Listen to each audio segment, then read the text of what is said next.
stop. Before you do anything else today, I need you to hear this. The financial advice you've been following about emergency funds, the advice your parents believed, the advice every personal finance blog still repeats is dangerously out of date. And if you're sitting there right now feeling financially safe because you saved 3 or 6 months of expenses, what I'm about to show you is going to completely change how you see your money. The rules changed. The costs changed. The job market changed. Everything changed, except the advice. My name is Nina, and in the next 19 minutes, I am going to show you exactly how underprepared most people are, why the old 3 to 6 month rule will fail you when you need it most, and what you actually need to protect yourself in 2026. Let's get into it. For decades, the standard financial advice has been simple. Save 3 to 6 months of living expenses in a high-yield savings account, and you are covered. And honestly, in 2005, that advice was solid. In 2015, it was starting to crack. In 2026, it is a false sense of security that could financially devastate you. 3 things have fundamentally changed about financial emergencies and the traditional advice accounts for none of them. First, the cost of emergencies has exploded. Second, the frequency of emergencies has increased. Third, emergencies no longer happen in isolation, they compound on each other in ways that wipe out even well-funded savings accounts. Let's talk about costs. A car repair that cost you $800 10 years ago now runs $2,000 or more because modern cars are essentially computers on wheels with proprietary software that only dealerships can diagnose. A medical emergency, even with good insurance, can cost $3,000 to $5,000 in deductibles and out-of-pocket maximums. A dental emergency? A single root canal is $2,000 per tooth, and that's before the crown. And if you own a home, which is supposed to be a financial asset, a new HVAC system runs $8,000 to $12,000. A roof replacement is $15,000 to $30,000. A single basement flood can cost $20,000 or more by the time you're done with remediation, drying, drywall, and flooring. These are not rare catastrophic events.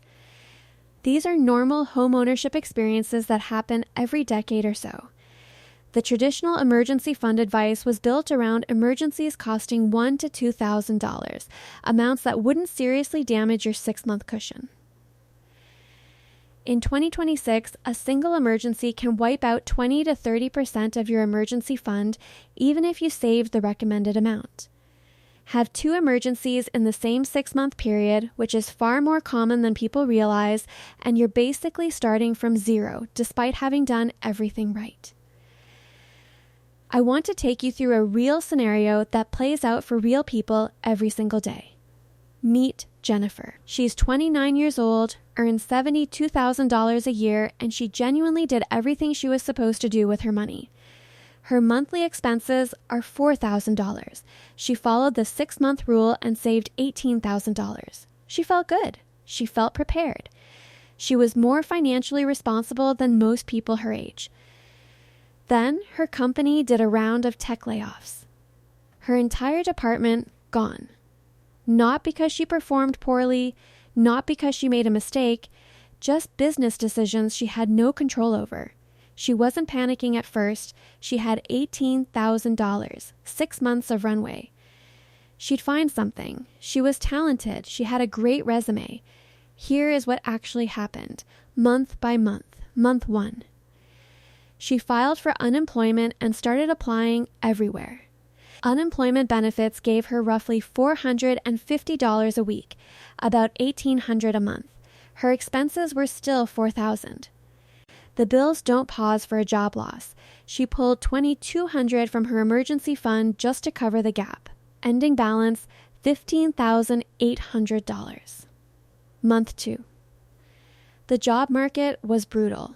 Everyone in her field had been laid off at the same time, and they were all applying to the same shrinking pool of positions. She got a promising interview in another city, a real opportunity she couldn't afford to miss. Flight, hotel, professional clothes, refresh, $800 she had to spend if she wanted any chance at the job. She didn't get it. Regular expenses plus the interview trip pulled another $3,000 from her fund. Balance $12,800. Month 3. Her car broke down. Major mechanical failure, $2,800 to fix properly. She could have done a cheaper patch job, but she needed that car to be reliable for commuting when she did find a job. She couldn't afford to break down on the way to her first day at a new company. Between the car repair and her monthly expenses, she pulled $5,000 from her emergency fund this month alone. Balance $7,800. Month 4. She finally got a job offer. $68,000 a year, a little less than before, but she needed income. There was just one problem. The job was in a different city. Moving costs, security deposit, first and last month's rent, a moving truck, all the setup costs for a new apartment, another $6,000 she didn't have sitting around. Her emergency fund dropped to $1,800 before she even started her new job. She had to put the moving costs on a credit card at 22% interest. She thought 6 months of expenses was enough.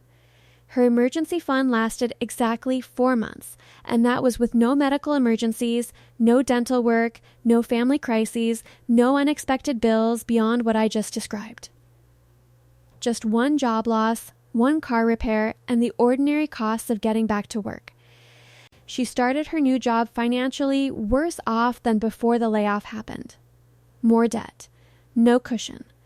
Completely exposed to the next emergency, which statistically wasn't far away. This is not a worst-case scenario.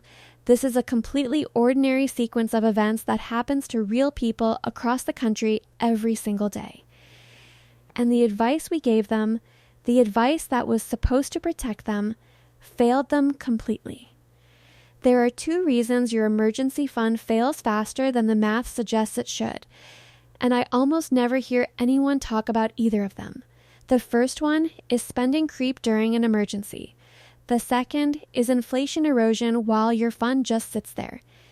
When you calculate your emergency fund using the traditional formula, you base it on your current monthly expenses. $4,000 a month, save $24,000 for 6 months. Simple math. But here's what nobody tells you. Your expenses don't drop when your income does. In many cases, they go up. When you're job hunting, you're driving more for interviews.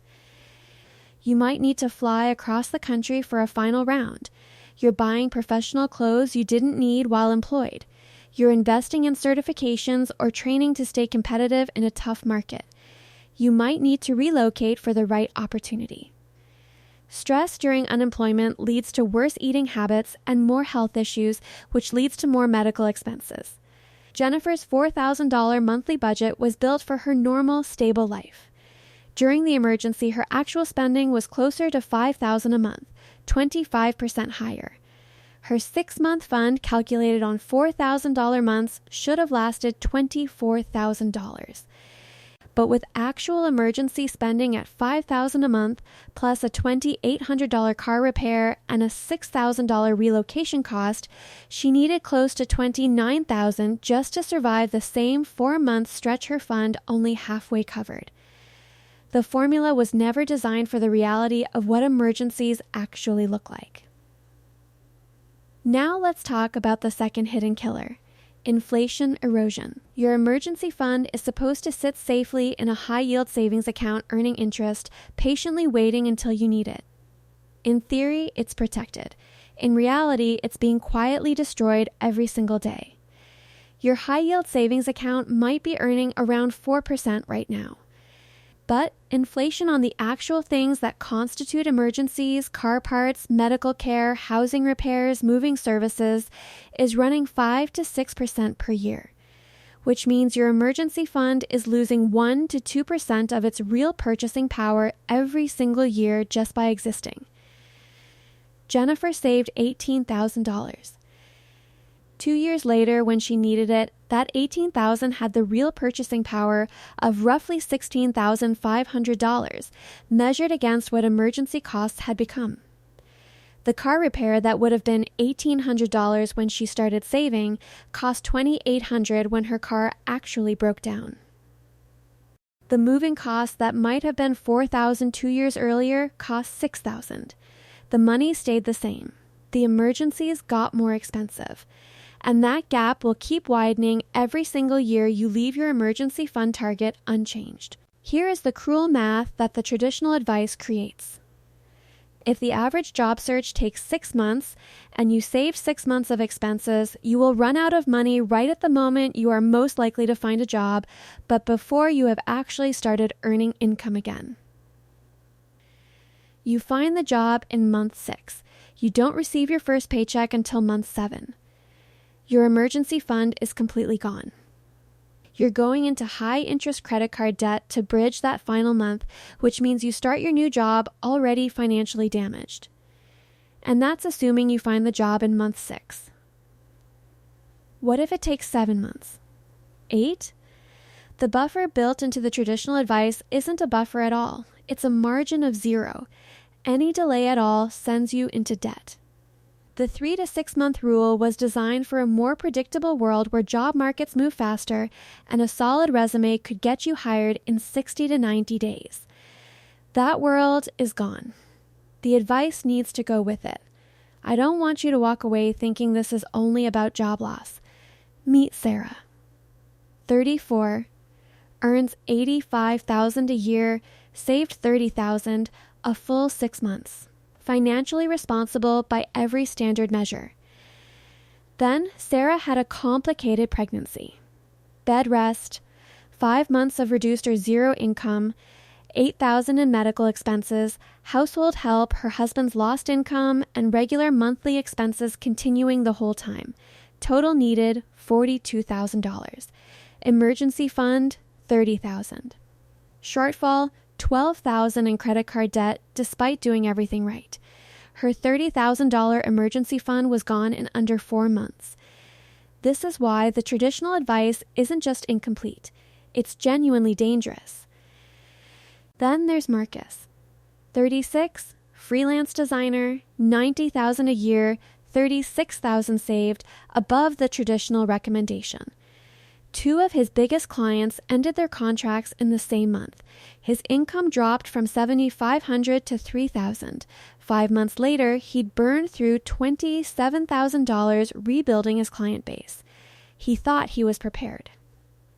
He barely survived a completely normal freelance emergency. 3 different people, 3 different emergencies, all did what they were told. All ended up in debt because the advice wasn't built for the world they actually live in. The baseline minimum for most working adults is 12 months of current expenses. Not 3, not 6, 12. Start with your actual monthly spending, rent, groceries, utilities, transportation, debt payments, everything. That is your baseline. Now add extra months based on your risk profile. Volatile industry, add 3 months. Variable income, add 3 months. Homeowner, add 3 months. Dependents, add 3 months. Chronic health condition, add 3 months. Self-employed, add 3 months. Sole income earner for your household, add 6 months. Take Jennifer, $4,000 in monthly expenses. 12-month baseline, $48,000. She works in tech, so add $12,000 more. Real target, $60,000. The traditional advice said $18,000. She actually needs $60,000, more than 3 times what she was told. For someone self-employed who owns a home and has 2 children, their target is 24 months. At $5,000 monthly expenses, that's $120,000. That is not paranoia. That is being realistic about the actual risks they face. I know what you're thinking. That money in the stock market could be earning 8 or 10% annually. You're not wrong, and it deserves a direct answer. People who build lasting wealth understand that you need both security and growth, not one instead of the other. Your emergency fund is the foundation that makes every other investment possible. Without it, you are 1 bad month away from selling investments at the worst time or going into high-interest debt that destroys years of financial progress. Going into 22% credit card debt because your emergency fund was too small is infinitely more expensive than keeping extra cash in a 4% savings account. Do the math. The emergency fund wins every time. Okay. Here is exactly what you do with everything you just learned. 3 steps. No fluff. Step 1. Calculate your real target. Take your actual monthly expenses, not a budget, what you actually spend. Multiply by 12. Then add risk months using the framework I just gave you. Write that number down. That is your goal. Step 2. Assess your gap. Look at what you currently have saved. Subtract it from your target. That gap is the exact amount of financial vulnerability you are carrying right now. It might be uncomfortable to see. Look at it anyway. You cannot fix a problem you are not willing to measure. Step 3. Build aggressively. Yes, this means slower investment contributions for a period of time. Yes, it means sacrifice in the short term. But a 12-month emergency fund built over 2 years is infinitely better than a 6-month fund you hit tomorrow, because the 6-month fund will not protect you when it matters most. Automate a monthly transfer into your emergency account. Treat it like a non-negotiable bill. And do not touch it for anything that is not a genuine emergency. Your emergency fund is not too small because you are irresponsible or bad at saving. It is too small because you followed advice that was written for a different economy, a different job market, and a different world. The risks are higher now. The costs are higher. The recovery time is longer. Your fund needs to reflect the reality of 2026, not the reality of when the 3 to 6 month rule was invented. Most people will hear this and not change anything, because 12 months sounds extreme and keeping that much money in cash feels wrong. Those people will learn the hard way, just like Jennifer, Sarah, and Marcus did. But you do not have to. You can choose right now to build real security instead of the illusion of it. If this video helped you see your finances differently, please like it and share it with someone who needs to hear this. Your friend, your sibling, your coworker who thinks they're covered because they saved 3 months. Subscribe to the channel so you never miss a video. And drop a comment below telling me, what is your current emergency fund target, and after watching this, are you going to update it? I genuinely read every single comment. I'm Nina. Stay financially safe out there, and I'll see you in the next one.